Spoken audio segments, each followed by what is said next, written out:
안녕하십니까? 저는 지금 60을 훌쩍 넘긴 딸 하나를 애지중지 키워낸 여자입니다.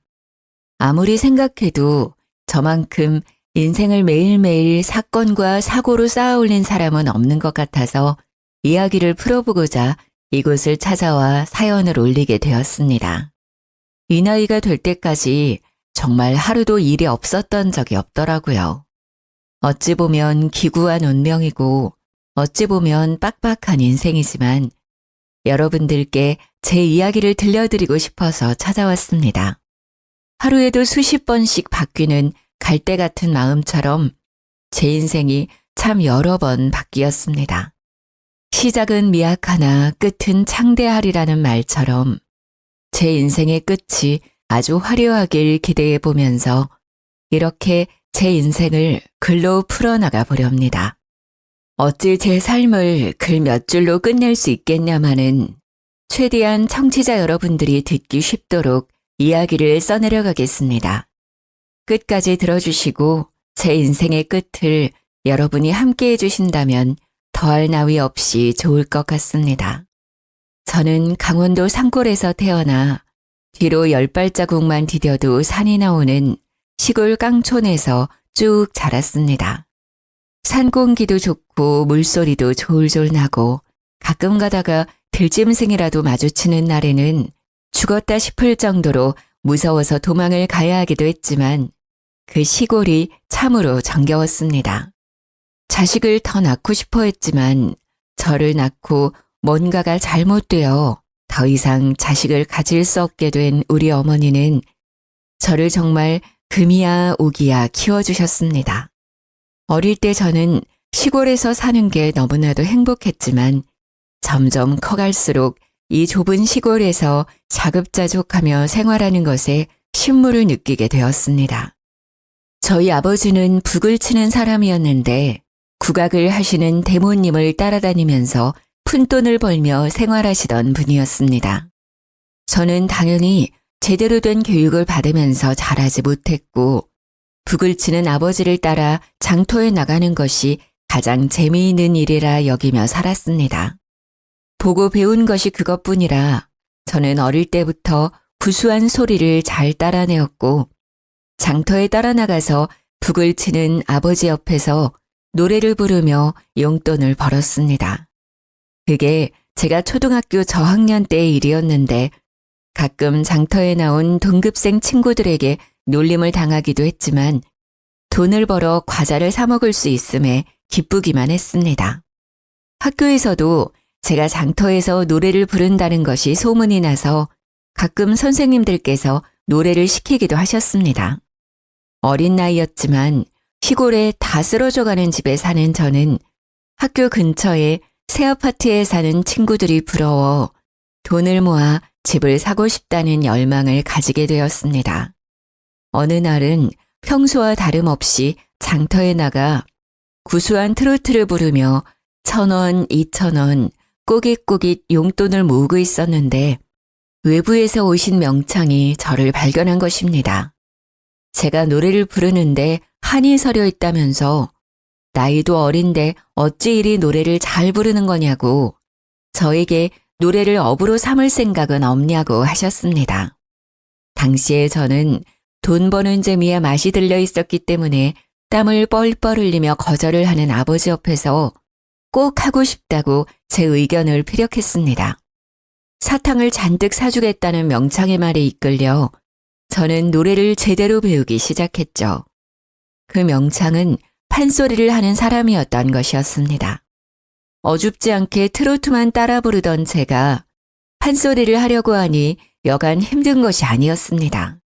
정말 TV 드라마에서 보는 것처럼 날이 추워지는 가을날, 산 중턱에 있는 폭포수에 들어가 득음을 위해 물살을 맞으며 노래를 부르기도 했습니다. 명창이 말하는 득음이 어떤 것인지도 모르는 12살 된 아이가 소리를 내고 있으니 어디 제대로 된 결과물이 바로 나오겠습니까? 저는 그 득음의 길을 걷기 위해서 쉬지 않고 노래를 불렀고 사춘기가 오고 목소리 톤이 미묘하게 달라지는 시기에 소리를 하도 질러댄 탓에 목소리가 걸걸하게 바뀌었습니다. 우리 아버지는 여자의 목소리가 이리 쉬어빠져서 어쩌냐 하며 걱정을 하시면서도 명창의 소리가 나는 것 같다면서 좋아하시기도 했습니다. 목에서 피가 날 정도로 노력을 한 결과 저는 좋은 소리를 가지게 되었고 판소리계의 샛별이라는 별명까지 가지게 되었습니다. 그게 제 나이 13일 때의 일이니 아주 오래전 일이긴 하죠. 명창은 강원도 산골에서 떼국물 줄줄 흐르던 저를 발견하여 국내에서는 모르는 사람이 없을 정도로 유명한 판소리꾼으로 저를 키워냈습니다. 중학생이 되면서 각종 국내 대회를 휩쓸던 저는 우연한 기회에 국제대회에 출전을 하게 되었고 그곳에서 우리 고유의 소리인 판소리로 우승을 차지했습니다. 아름다운 꾀꼬리 같은 소리를 내는 사람들 사이에서 걸걸한 소리를 뽑아내는 것이 이질적이긴 했지만 제 한이 서린 소리를 외국인들도 알아차린 거죠. 신이 내린 소리임이 틀림없다면서 저에게 과한 찬사를 보냈고 저는 국제대회 수상 이력 덕분에 이쪽 저쪽에서 초청을 받아 노래를 부르러 다녔습니다. 그때부터 저는 돈을 모을 수 있게 되었고 우리 부모님께 제가 열망했던 시내의 아파트 또한 선물을 할 수 있었습니다. 제가 고등학생이 되어서는 학교도 그만두고 전국을 돌며 판소리 공연을 하고 판소리를 널리 알리고자 해외 공연을 다녔습니다. 비행기를 처음 탔을 때는 너무나도 무서웠지만 하도 타고 이 나라 저 나라를 돌다 보니 그 어떤 교통수단보다 더 편하고 빠르다는 걸 알게 되었습니다. 국내에서는 저를 따라갈 후계자가 없음을 널리 알리며 판소리에 관심을 가져달라, 저를 응원해달라는 광고도 붙었습니다. 저는 대한민국을 대표하는 판소리꾼이 되었고 당연히 그에 따른 기고만장함도 조금 늘었습니다. 변은 익을수록 고개를 숙인다고 명창은 저를 꾸짖기도 했지만 원래 고등학생들이 그런 허세에 조금 찌들어 살지 않겠습니까? 다른 또래들과 달리 제 밥벌이를 하면서 지냈는데 부모님께 아파트도 떡하니 선물해드렸는데 그 정도 허세는 조금 들어도 괜찮지 않나 싶었습니다. 저는 그렇게 19살이 될 때까지 안 가본 나라가 없을 정도로 각지를 돌아다니며 공연을 했고 판소리를 널리 알렸습니다. 가정주부로 평생 살았던 우리 어머니, 북을 치며 제 뒤를 쫓아다니며 매니저 역할을 해주셨던 우리 아버지, 우리 가정은 평생 행복할 거라 생각했습니다. 하지만 불행의 그림자는 제가 20살이 된 그날부터 드리워지기 시작했습니다. 20살 생일이 지나자마자 이상하게 제 몸이 쿡쿡 쑤시고 내장이 뒤틀리듯 아프기 시작했습니다. 부모님께서는 저의 건강에 이상이 생긴 것이 틀림없다며 너무 무리하여 공연을 하고 다녀서 그런 거라 생각하셨습니다. 일정을 모두 취소하고 며칠 쉬면 나을 거라고 장담을 하셨지만 며칠이 지나도 저의 이유 모를 통증은 사라지지 않았습니다. 결국 큰 병원에 입원을 하게 되었고 피가 마르는 검사를 전부 해보았지만 제 병명을 밝혀낼 수 없었습니다. 병원에서는 신체 자체에는 아무런 이상도 없다면서 보통은 스트레스 때문에 이런 병이 찾아올 수 있다고 진통제를 처방해 주었습니다. 집으로 돌아와서도 저는 계속 끙끙 앓기만 했고 20살 생일을 기점으로 살이 8kg이나 빠져버리는 이상 증세가 생기기 시작했습니다. 하루 종일 누워서 일어나지 못했고 이유 없이 열이 펄펄 끓기도 했으며 약이 말을 듣지 않는 지경에 이르렀습니다. 당연히 저는 모든 공연과 일정을 취소하고 집 밖을 나가지 못하게 되었습니다.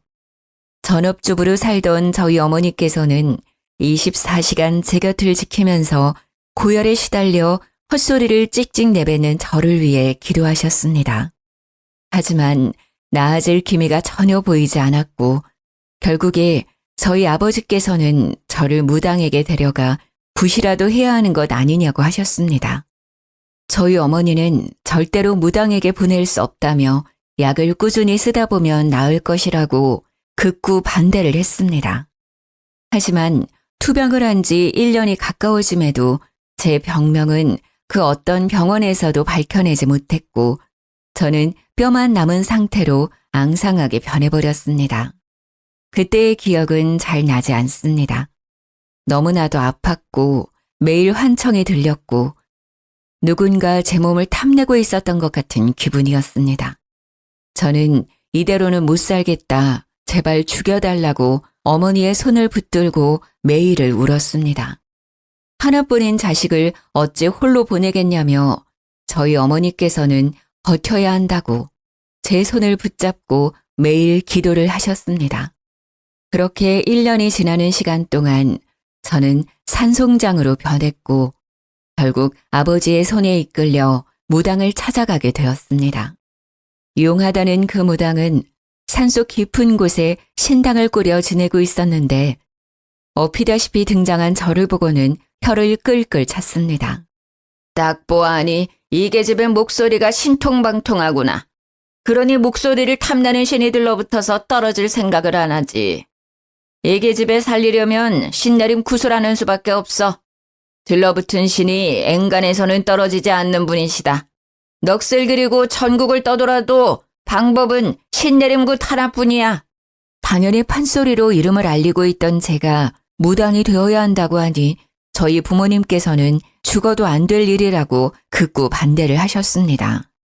특히 어머니께서는 하나뿐인 딸을 어찌 무당으로 만들고 자기들이 발 뻗고 살 수 있겠냐고 절대 안 될 일이라고 살려만 달라고 울고불고 빌었습니다. 하지만 무당은 살릴 수 있는 방법은 신내림굿밖에 없다면서 어머니께 신내림을 받지 않겠다면 애를 데리고 나가라고 소리를 치셨다고 하셨습니다. 제 병명은 열병도 정신병도 아닌 신병이라는 것이었습니다. 저는 흐릿해지는 정신 속에서도 그 말만큼은 제대로 들었습니다. 신병은 고칠 수 없는 병이라고, 저 여자애가 아니라면 누구라도 저 신을 모셔야 하는 운명이라고, 호통을 치는 무당의 목소리를요. 부모님께서는 절대로 있을 수 없는 일이라며 저를 다시 데리고 강원도로 오셨고 저는 정말 숨이 꼴딱 넘어가는 지경까지 이르렀습니다.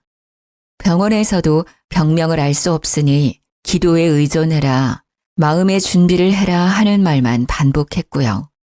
결국 부모님께서는 저를 이렇게 잃을 수 없다는 마음에 다시 무당을 찾아가셨습니다. 많이 노하셨다. 자기 인생에 순응하지 않고 순리를 거스르겠다고 결심을 했으니 누구라도 신내림을 받아야 할 것이야.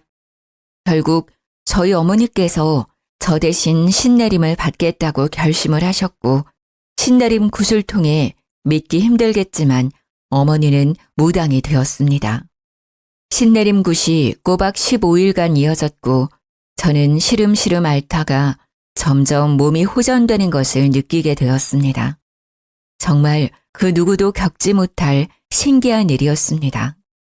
15일 동안 열이 끓었다가 가라앉았다가 내장이 뒤틀렸다가 잠잠해졌다가 하더니 15일 뒤 저는 제 두 다리로 방을 걸어 나왔습니다. 홀로 제 옆을 지키던 아버지께서는 제 다리로 걸어 나오는 저를 보고 눈물을 하염없이 흘리셨습니다. 저는 정신이 맑아지는 기분을 느끼며 아버지께 그동안 고생하셨다고 이야기를 하는데 아무리 찾아도 우리 어머니가 보이지 않더라고요. 그제야 저는 어머니께서 저 대신에 신내림 굿을 받았고 무당이 되어 암자에 들어가게 되었다는 소식을 접할 수 있었습니다. 저는 저를 위해 한 몸을 희생하신 어머니의 모성애에 끊임없이 눈물을 흘렸습니다. 어머니가 너무나도 보고 싶고 그리웠습니다. 저는 며칠 지나서 몸이 정말 완벽하게 일상에 적응을 하자마자 어머니를 찾기 위해 산속에 있는 암자를 찾아갔지만 어머니를 볼 수 없었습니다. 신의 노여움이 엄청나게 컸고 저를 다시 만나면 제 몸을 집어삼킬지도 모른다고 하여 저와 만나는 것을 거부하셨기 때문이었습니다. 그 뒤로 저는 아버지와 단둘이 생계를 이어가야 했고 어머니와는 거의 생이별을 한 채 지내야만 했습니다. 신이 저를 탐내고 있다는 것이 현재 진행 중인 일이었는지 찾아가도 암자 문을 닫고 저를 만나주지 않는 어머니 때문에 어쩔 수 없이 어머니를 잊고 살아야 했습니다. 1년에 한두 번 정도 암자 전체가 개방되어 너도 나도 신을 기리며 기도를 하러 오는 사람들 속에 파묻혀 멀리서 어머니를 보는 것 말고는 볼 수 없었습니다. 저는 다시 판소리를 시작하게 되었습니다. 멀리서나마 어머니께서 제 소식을 듣고 응원을 해주시길 바라는 마음에서 말입니다. 이전처럼 명성을 되찾는다면 제 기사를 통해서 제 얼굴 한번 더 볼 수 있을 거라 생각을 하고 다시 한번 도약하기 위해 애썼습니다. 저는 명창이라는 수식어를 가지게 되었고 은퇴를 하신 선생님들의 뜻을 받들어 국내의 판소리를 전파하는 일에도 아낌없이 나서게 되었습니다. 그러던 어느 날 우연치 않게 공연을 하러 간 무대 뒤에서 한 남자를 만나게 되었습니다. 그 남자는 저와 달리 서양음악, 성악을 전공한 남자였는데 저에게 한이 서린 그 목소리가 너무나도 아름답다며 다가왔습니다. 아름다운 목소리는 성악 쪽이 아니냐고, 제 목소리는 걸걸한 거지요 하며 대꾸를 하는데 제 목소리에는 남들에게 없는 뭔가가 있다며 푹 빠져들었다고 하더라고요. 제가 했던 공연들은 빠짐없이 다 보았다면서 저에게 사인 한 장을 해주라고 혹시 연락해도 되냐고 전화번호를 알려달라고 했습니다. 판소리를 하면서 남자의 관심을 받았던 적이 별로 없었던 터라 저는 쑥스러운 마음을 숨기며 전화번호를 알려주었습니다. 그렇게 서서히 서로에 대해 관심을 두고 연락을 하기 시작했고 제가 지방에 있든 어디에 있든 보고 싶다며 달려와주는 그 남자에게 빠져들었습니다. 제가 판소리 공연 후 지쳐있을 때 활력소가 되어주고 간혹가다 보고 싶은 마음이 쑥쑥 트는 어머니의 빈자리를 채워주는 그런 남자였습니다. 공허한 마음 한구석을 늘 지니고 살았던 저에게 꽉 차는 사랑을 보여주는 그 남자를 어찌 제가 가만 놔둘 수 있었겠습니까? 저도 속수무책으로 그 남자에게 빠져들게 되었고 저희는 남들보다 조금 빠르게 결혼을 약속하게 되었습니다. 성악을 전공한 남자답게 집안이 전부 음악을 전공한 사람들로 가득하다고 이야기를 해주었습니다. 시댁이라는 곳에 처음으로 인사를 드리러 갔는데 장식장 한편이 음악 콩쿠르에 나가 상을 받아온 트로피들로 가득하더라고요.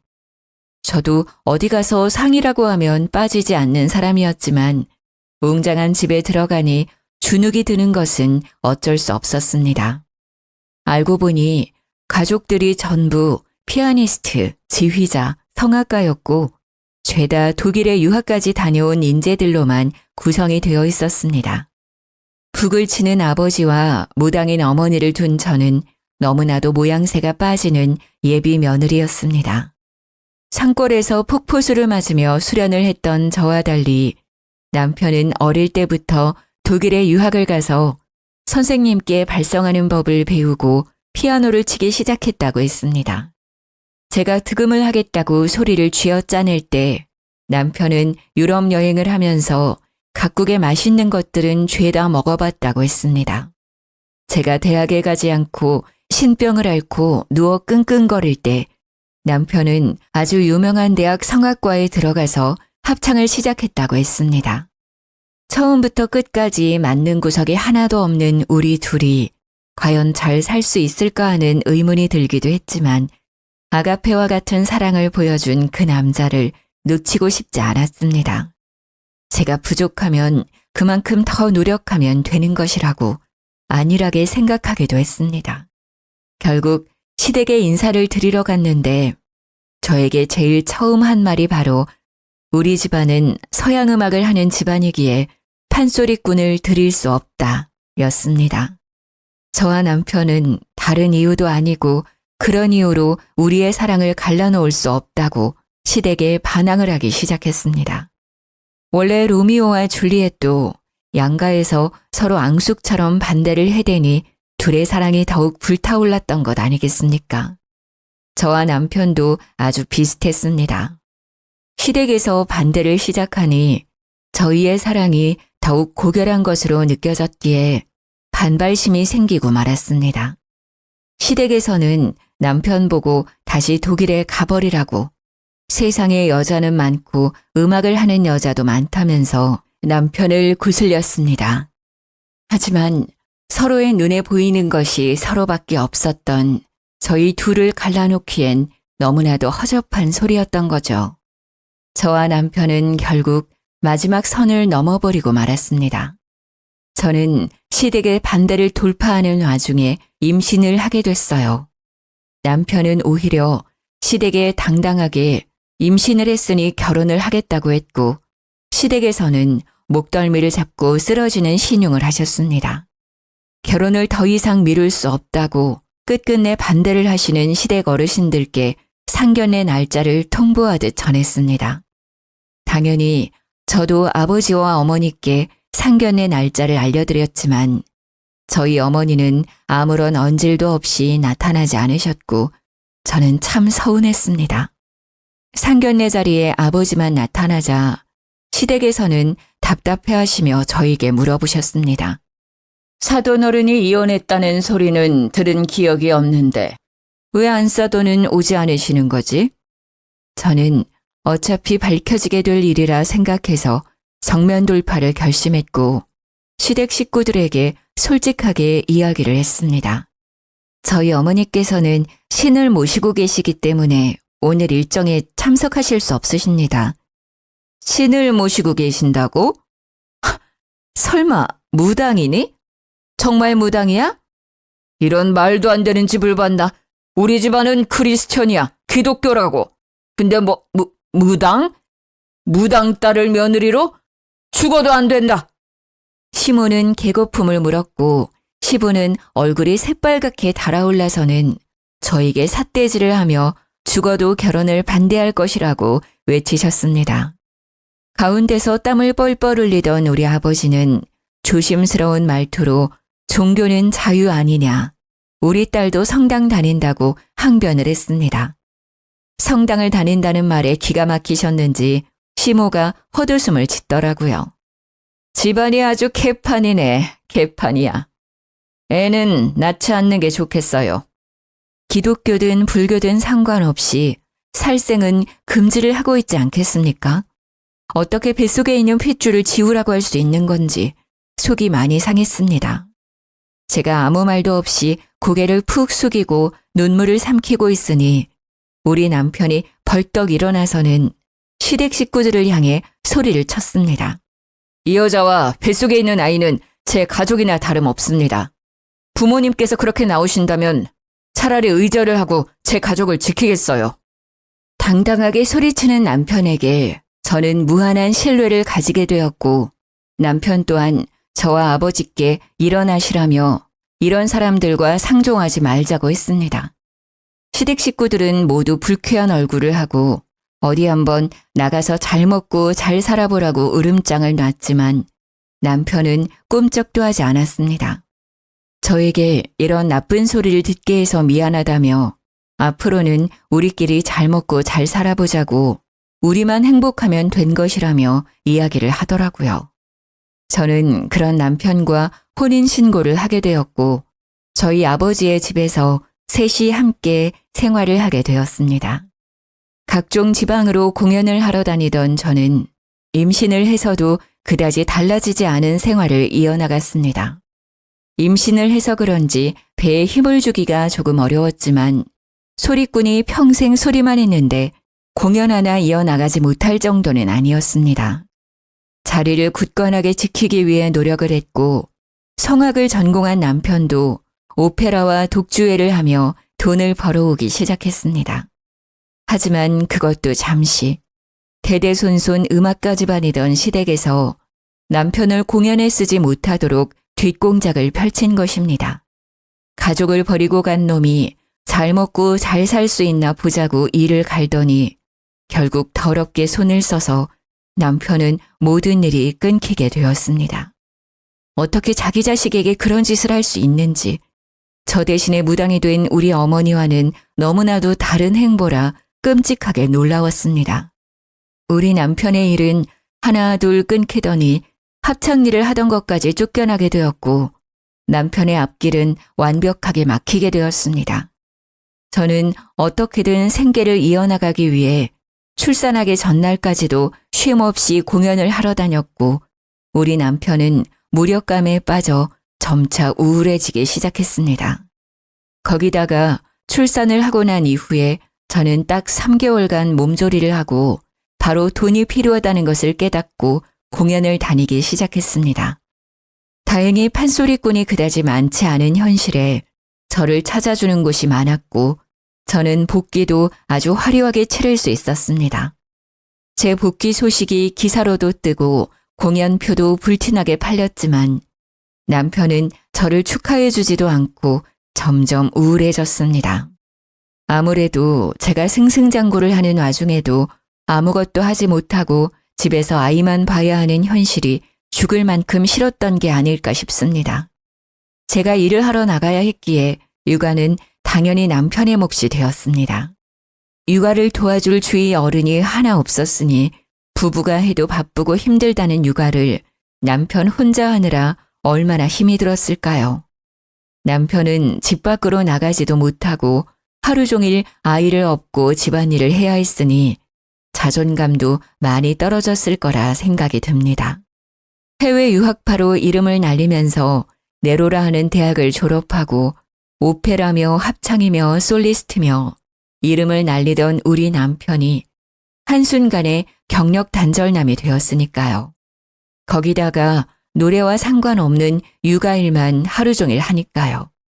매일 우는 애만 달래고 애 분유 주고 기저귀 갈고 씻기고 우울증이 찾아올 수밖에 없게 된 것이죠. 출산을 해보신 분들이라면 다들 아실 거예요. 너무나도 연약한 우리 아이가 아플까봐 다칠까봐 하루 종일 애만 살피고 있는 자신에게 빠지는 무기력감, 우울감. 남편은 결국 공연을 끝내고 돌아온 저에게 이렇게는 못 살겠다, 숨도 못 쉬겠다, 힘들다 하면서 울고불고 난리를 쳤습니다. 남편의 우는 모습에 놀란 저와 아버지는 남편을 데리고 병원을 찾게 되었고 병원에서는 육아 우울증이 온 것 같다고 했습니다. 하지만 제가 가장인데 일을 쉴 수도 없는 입장이고 저와 아버지는 계속해서 공연을 하기 위해 집을 비우게 되었습니다. 그런 생활이 이어지자 남편은 결국 시댁에 전화를 걸어서 우울해 죽고 싶다고 제발 살려달라고 빌었다고 하더라고요.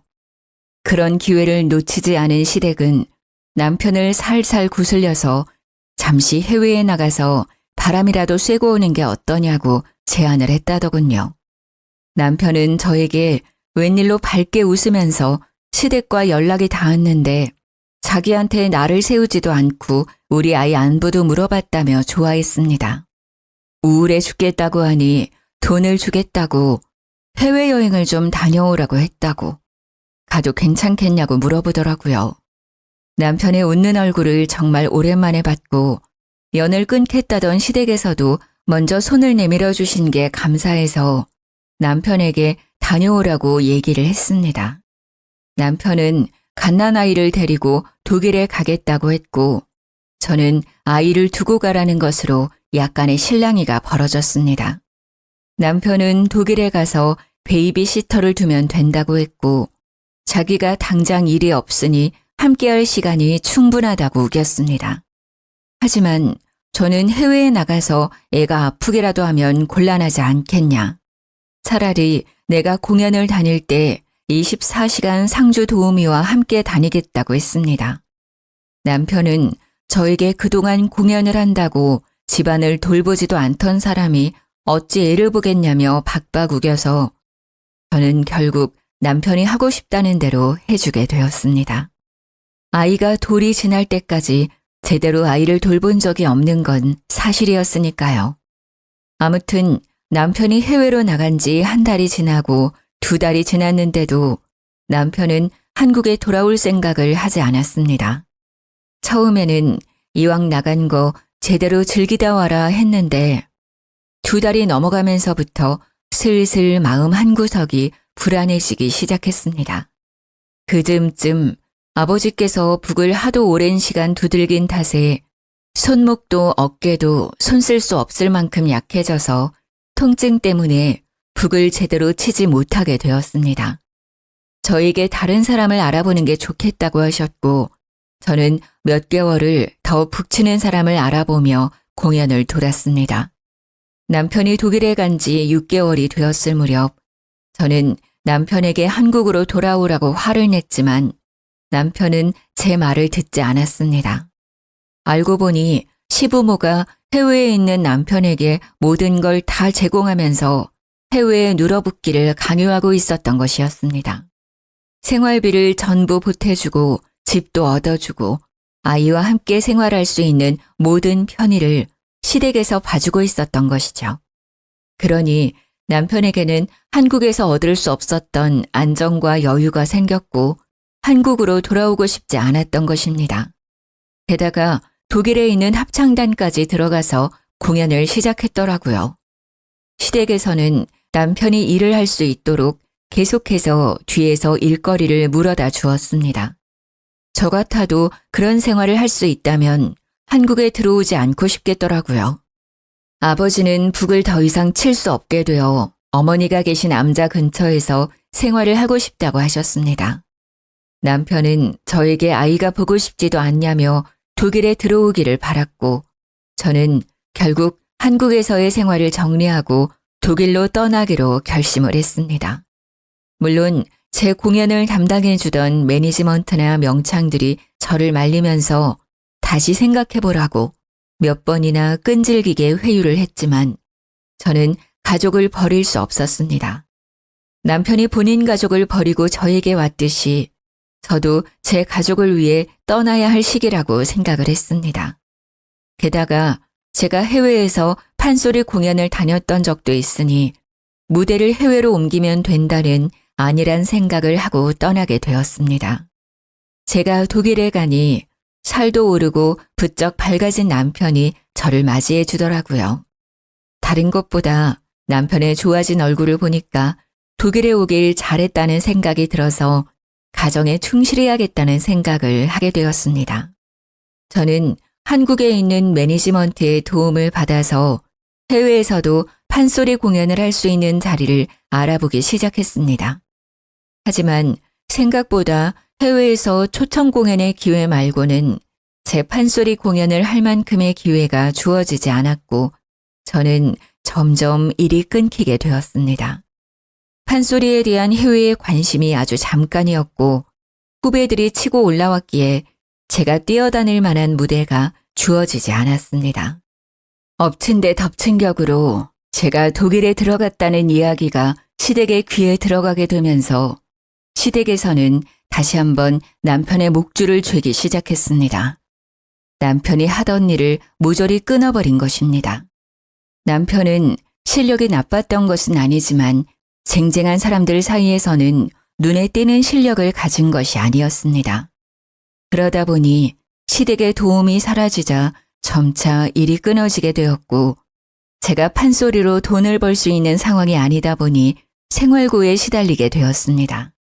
시댁에서는 이참에 집세를 내주던 것도 생활비를 지원해 주던 것도 모조리 다 제약을 걸어버렸고 저는 무기력해진 남편의 모습을 다시 한번 봐야 했습니다. 어떻게든 우리 가족이 먹고 살 만큼의 돈이 필요했기에 저는 독일에서 아이들을 돌보는 시터 일을 시작하게 되었습니다. 남편과 달리 독일어를 전혀 할 줄 몰랐던 저는 독일에 있는 한인 아이들의 등하교와 방과 후 시간을 기다리며 아이들의 간식을 챙겨주는 시터 일을 했습니다. 그러다 보니 월급이 생각보다 많지 않았고 정작 우리 아이는 제대로 된 음식을 먹지 못하는 지경까지 이르렀습니다. 저는 남편에게 다시 한국으로 가자. 내가 판소리를 해서 돈을 벌어오는 게 더 좋을 것 같다고 구슬렸습니다. 하지만 남편은 모든 게 제 탓이라고 생각하기 시작했고 결국에 저에게 이혼을 이야기했습니다. 당신만 아니었다면 나는 좀 더 좋은 조건으로 일을 할 수 있었을 거야. 평생 사랑하는 노래를 부르면서 행복하게 지냈을 거라고. 독일에 와서도 우리 집 사람들의 도움이 있긴 했지만 행복하게 지냈는데 당신이 온 이후에 모든 것이 물거품처럼 사라졌어. 저를 원망하는 남편의 말에 저는 더 이상 우리 관계를 회복할 수 없을 거라고 생각했습니다. 평생을 사랑만 할 것 같았던 우리 둘은 결국 이혼을 하기로 결심했습니다. 시댁에서도 이혼만 하면 다시 예전처럼 생활할 수 있도록 해주겠다고 남편을 쉼없이 구슬렸더라고요. 결국 저는 이혼 도장을 찍고 아이를 데리고 한국으로 돌아와서 다시 판소리를 시작했고 다행히 자리를 제대로 잡아서 10살까지 아이를 홀로 키웠습니다. 아버지께서 아이를 돌봐주시는 동안 저는 쉼없이 전국을 돌면서 돈을 벌었습니다. 아이가 초등학교에 입학을 하고 음악가의 피가 흐르긴 하는 건지 피아노를 배우고 싶다고 해서 저는 아이에게 피아노 선생님을 붙여주었습니다. 피아노를 치면서 노래를 부르는 것에 흥미를 가지더니 딸아이는 초등학교 합창단에 들어가서 노래를 부르기 시작했습니다. 그런데 정말 피는 못 속인다고 아이가 노래를 너무나도 잘 부르는 것이 아니겠습니까?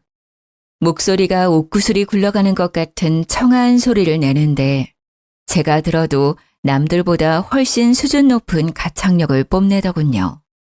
합창단 선생님도 같은 생각이었는지 아이가 노래를 부르는 것을 영상으로 찍어서 그때 당시에 유명한 동영상 사이트에 아이의 영상을 올렸습니다. 방송국에서도 영재가 틀림없다며 합창단 제의가 오고 아이를 취재하고 싶다면서 이리저리 찾아오곤 했습니다. 덕분에 노래를 잘 부르는 아이로 영상이 유명해지게 되었고 음악가 집안이던 시댁에서도 그 소식을 듣고는 저를 찾아왔습니다. 애가 성악에 소질이 있는 것 같은데 피는 못 속이는 것 아니겠냐. 성악 쪽으로 키워줄 수 있으니 음악을 시키자고 하더라고요. 저는 시댁에서 찾아왔다는 것 자체가 불쾌했지만 시댁에서는 꾸준히 저에게 연락을 해오며 남편이 지금 독일에 있으니 아이를 유학 보내자고 했습니다.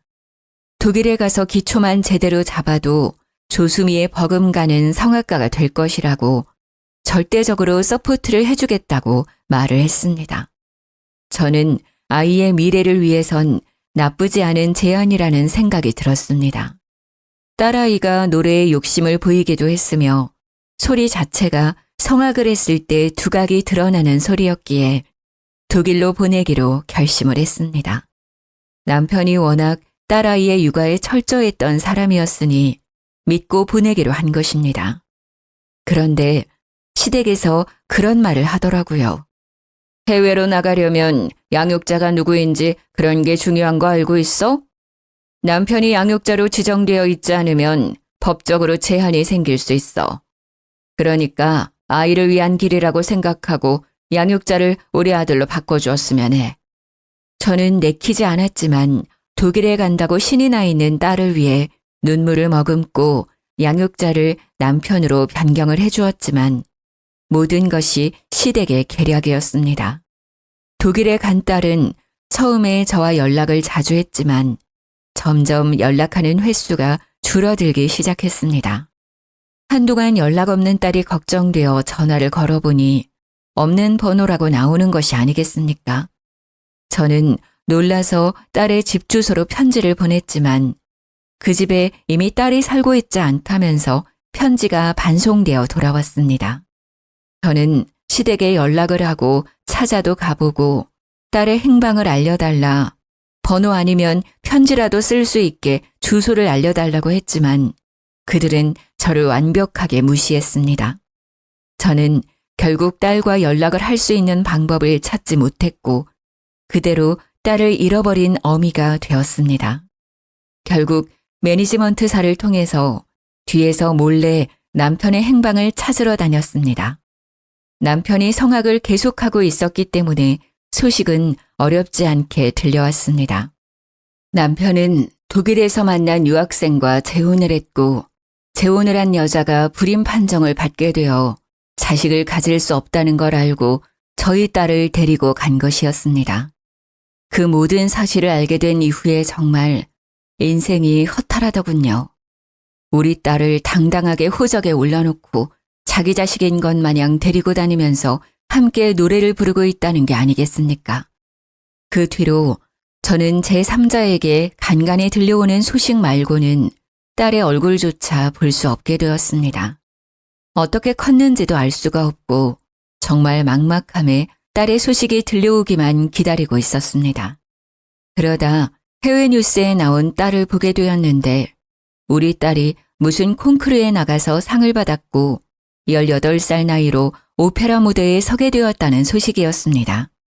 노래를 그렇게 잘하더니 성공하는구나 싶어서 뿌듯한 마음이 들면서도 혹시라도 저를 잊었을까봐 가슴을 졸이게 되었습니다. 저는 결국 딸의 매니지먼트라도 알고 싶어서 찾기 시작했으나 우리 딸이 따로 계약한 소속사 없이 혼자 개인 활동을 하고 있다는 것을 알게 되고 좌절하게 되었습니다. 독일로 날아가서 딸을 찾고 싶었지만 어느 지역에서 뭘 하는지 알 수가 없으니 찾아갈 수가 없었습니다. 그래도 뉴스로나마 딸의 소식을 받을 수 있어서 기뻤지만 그마저도 19살이 된 이후에 소식이 끊어지게 되었습니다. 그 어떤 공연도 콩쿠르도 나오지 않고 소식이 끊어져 버린 딸을 찾고 싶어서 난리를 쳤지만 결국 찾을 수가 없었죠. 저는 포기한 채로 5년이라는 시간을 더 보내게 되었습니다. 그러던 어느 날 우리 어머니의 신딸께서 연락이 왔고 30년 만에 어머니께서 먼저 보자고 저에게 연락을 하셨습니다. 저는 제 나이 50이 넘어서야 어머니의 연락을 받고 신이 나서 한달음에 어머니가 계신 암자로 찾아가게 되었습니다.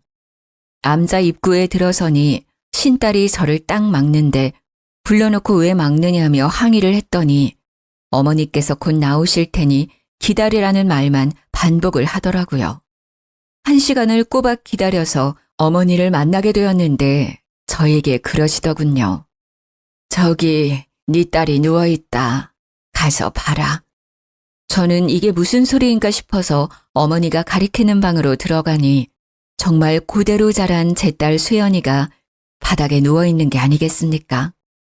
그런데 딱 보기에도 상태가 너무나도 좋지 않았고 애가 사람도 못 알아보고 시름시름 앓고 있는데 열이 펄펄 끓고 있었습니다.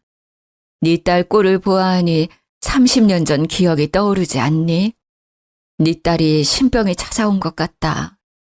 너처럼 신을 받지 않으면 죽을 수도 있을 것 같은데 너는 어쩌겠니? 너도 나처럼 대신 신을 받을래? 제가 대신 신내림을 받으면 우리 수연이는 살 수 있는 건가요? 너를 봐라. 똑같은 거지.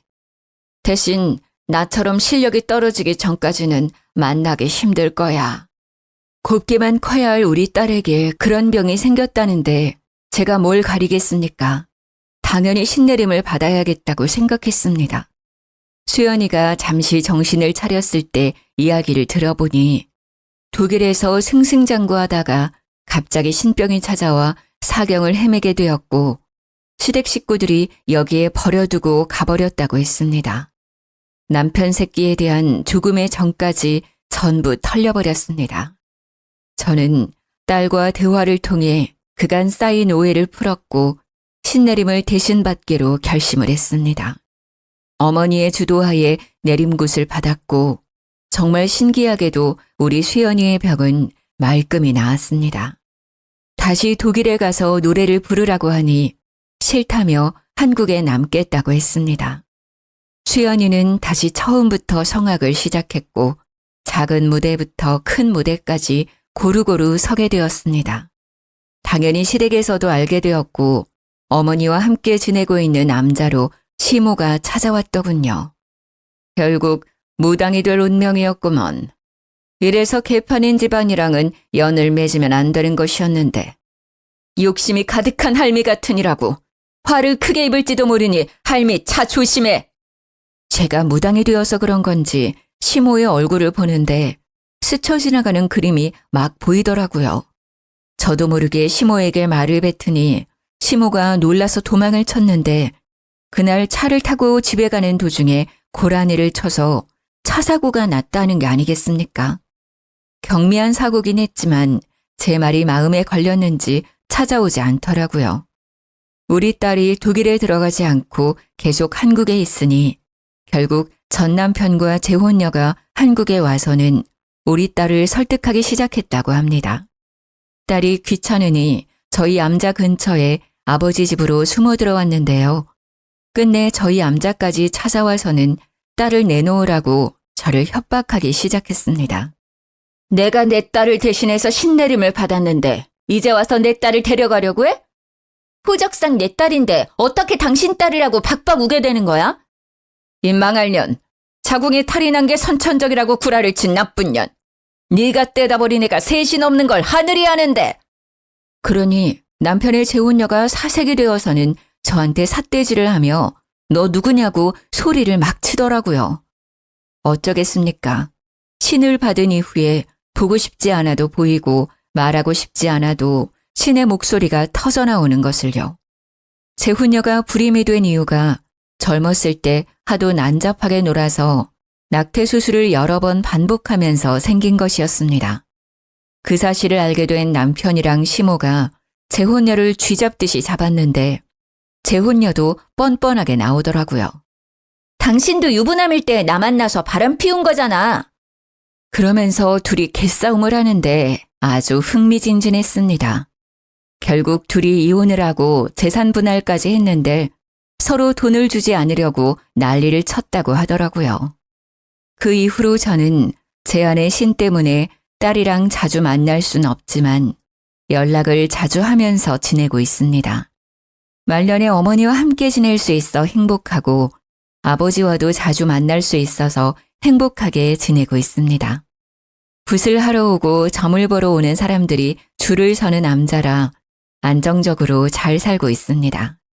그렇게 큰딸이 곧 결혼을 앞두고 있는데 제가 무당이라 딸에게 미안한 마음이 먼저 들더라고요. 하지만 사돈 어른이 암자까지 찾아와서는 제 손을 꼭 잡으며 며느리 걱정을 하지 말라고 자기들이 잘 보살펴주겠다고 이야기를 해주어서 안심이 되었습니다. 저에게 제가 신을 모시고 있기 때문에 신의 축복이 함께하지 않겠냐고 하는데 정말 눈물이 쏟아져서 혼났네요. 좋은 사람 만나서 결혼까지 하게 된 우리 딸을 위해 저는 오늘도 기도를 올려봅니다. 남은 여생 행복하게 살다가 하늘 곁으로 가길 기도하며 제 글은 여기서 마치도록 하겠습니다.